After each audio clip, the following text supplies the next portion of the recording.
बिस्मिल्लाहिर्रहमानिर्रहीम। अस्सलामुअलैकुम। Welcome back to my channel.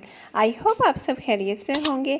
आज मैं आपके साथ शेयर करूंगी मगज़ बनाने की ऑथेंटिक रेसिपी। बकरा ईद आने में कुछ ही दिन रह गए हैं। जो लोग छोटी कुर्बानी करते हैं वो लोग मगज़ तो ज़रूर ही बनाते हैं। तो आइए चलते हैं रेसिपी की तरफ। यहाँ पे मैंने बकरे के 2 मगज़ लिए हैं। इनको मैंने पहले सिरका डाल के पानी में भिगो के कुछ देर के लिए रख दिया था, लाइक 10 से 15 मिनट के लिए, ताकि ये अच्छे से साफ़ हो जाए और जो इनकी स्मेल है वो भी ख़त्म हो जाए। तो आइए चलते हैं अब अपने नेक्स्ट स्टेप की तरफ। तो यहाँ पे मैंने पैन ऑलरेडी फ्लेम के ऊपर रख दिया था। अब मैं इसके अंदर डाल रही हूँ ऑयल। तो ऑयल में यहाँ पे डाल रही हूँ तकरीबन 2 बड़े चम्मच। नेक्स्ट मैं इसके अंदर ऐड करने लगी हूँ 1 कड़ी पत्ता, और साथ ही मैं इसके अंदर ऐड करने लगी हूँ 2 मीडियम साइज़ की चॉप्ड अनियन, यानी कि प्याज। इसको मैंने अच्छे से चॉप्ड कर लिया था। अब मैं प्याज को अच्छे से मिक्स कर रही हूँ और हमने प्याज को अच्छे से सौटे करना है। एक चीज़ का हमने ध्यान रखना है कि प्याज को हमने गोल्डन फ्राई बिल्कुल भी नहीं करना। बस हमने इसको इतना ही कुक करना है कि इसका कच्चापन ख़त्म हो जाए और इसका कलर चेंज हो जाए। तो यहाँ पे देखें प्याज का कलर चेंज होना स्टार्ट हो गया है। अब मैं इसके अंदर ऐड करने लगी हूँ 1 टेबलस्पून अदरक लहसुन का पेस्ट। दोनों की जो क्वांटिटी है वो मैंने 1 टेबलस्पून रखी है। अब मैं अच्छे से मिक्स करूँगी और अदरक लहसुन को अच्छे से सौटे करूँगी कि जो अदरक लहसुन की प्यारी सी खुशबू है वो आने लग जाए। बहुत ही इजी और सिंपल रेसिपी है। अक्सर हम इसको ढाबा या होटल वगैरह में खाते हैं। इसका एक और नाम भी है, इसको भेजा फ्राई भी बोला जाता है। तो नेक्स्ट मैं यहाँ पे ऐड करने लगी हूँ टमाटर, जो कि मैंने एक बड़े साइज़ का लिया है। अब मैं इसको अच्छे से मिक्स करूँगी और इसको इतना कुक करूँगी कि जो हमारे टमाटर हैं वो अच्छे से सॉफ्ट हो जाएं। अब मैं यहाँ पे मसाले डालने लगी हूँ और सबसे पहले मैं यहाँ पे डाल रही हूँ नमक हस्बे ज़ायका। आप अपने टेस्ट के मुताबिक नमक कम या ज़्यादा कर सकते हैं। लाल मिर्च 1/2 टेबल स्पून।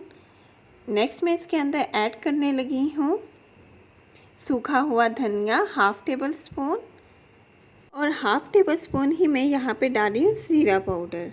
नेक्स्ट मैं इसके अंदर ऐड करने लगी हूँ थोड़ा सा सिरका, लाइक मैंने यहाँ पे लिया है 1/2 टीस्पून।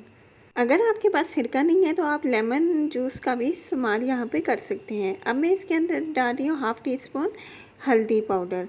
अब मैं अच्छे से इसको मिक्स करूँगी।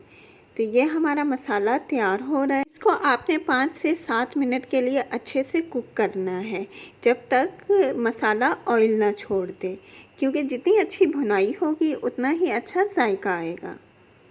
तो माशाल्लाह से मसाला हमारा अच्छे से भुन चुका है, टमाटर बिल्कुल सॉफ्ट हो चुके हैं। मैं यहाँ पे डालने लगी हूँ इस स्टेज पे मगज़। बिस्मिल्लाहिर्रहमानिर्रहीम। तो अब हम इसको अच्छे से मिक्स करेंगे। जैसे ही ये कुक होगा तो ये घुलना स्टार्ट हो जाएगा। तो देखें ये 2 से 3 मिनट में इसके जो शक्ल है वो ऐसी हो गई है। अब मैं इसको अच्छे से भूनूंगी, यानी कि मिक्स भी करूंगी, साथ साथ चम्मच भी चलाती रहूंगी ताकि इक्वली ये कुक हो जाए। तो मैं अब इसको 5 मिनट के लिए कवर करके रख रही हूँ ताकि हमारा जो मगज़ है वो अच्छे से कुक हो जाए। तो ये मगज़ बिल्कुल ज़्यादा टाइम नहीं लेता कुकिंग में, ये बहुत ही जल्द बन जाता है। तो 5 से 6 मिनट गुजर गए हैं। अब मैं कवर हटा रही हूँ। तो देखें माशाल्लाह से ये बिल्कुल रेडी हो गया है। लग रहा है ना कितना मज़ेदार और उम्दा। अब मैं इसको अच्छे से मिक्स कर रही हूँ। तो आपने अच्छे से इसको भूनना है। जितना आप इसको भूनेंगे उतना ही ये जायके में अच्छा लगेगा।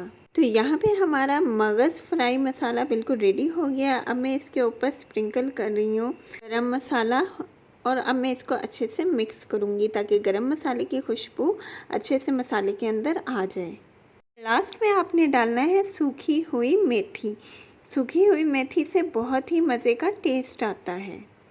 तो इस ईद पर आपने इस रेसिपी को ज़रूर ट्राई करना है, बिल्कुल मेरे बताए हुए तरीके के साथ, और आपको ये बहुत ही ज़्यादा पसंद आएगा। सब बहुत ही शौक़ से इसको खाएंगे।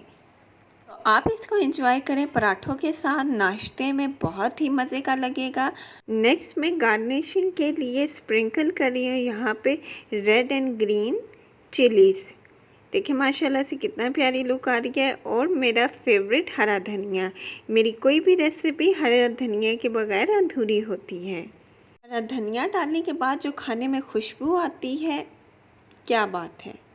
तो यहाँ पे हमारा मगज़ फ्राई मसाला या भेजा फ्राई मसाला बिल्कुल रेडी हो गया है। अगर आपको भी ये मेरी रेसिपी पसंद आई है तो प्लीज़ वीडियो को लाइक करें और चैनल को सब्सक्राइब करें और बेल आइकन को प्रेस करना बिल्कुल ना भूलें, ताकि आपको मेरे लेटेस्ट वीडियोस की नोटिफिकेशन सबसे पहले मिले। सो अगली वीडियो तक के लिए टेक केयर एंड अल्लाह हाफिज़।